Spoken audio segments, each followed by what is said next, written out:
The video editor we prefer for adding data overlay is DashWare. DashWare is free and available at www.dashware.net.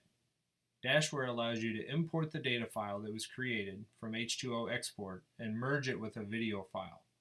Before we can work with our data file, we need to grab the H2O Export data profile so DashWare knows what format our data is in.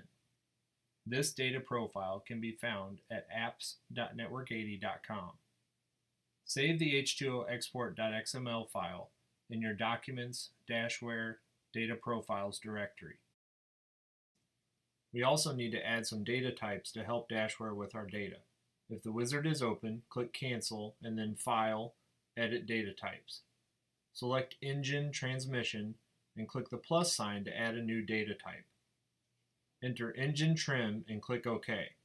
Add another data type for Engine Hours and click OK. Open DashWare and click Browse to select a video file and give your video project a name. To add your H2O export file to the project, click the plus sign next to Data File. Select the H2O export capture you want to use as the log file and select H2O export as the data profile. Click Add to add your capture to DashWare. You may need to close and reopen DashWare if the H2O export data profile isn't showing after downloading it. For our demo, we have video that we captured with our action camera and data that we captured using H2O export. On the left side, you have a standard video window where you can play and pause your video. On the right, you have all of your DashWare options. We will get more in depth on some of these functions, but let's start with synchronization. Synchronization is what tells DashWare what maps an exact moment in your video to an exact moment in your data file. Keep in mind, we have two completely separate video and data files that don't know anything about each other.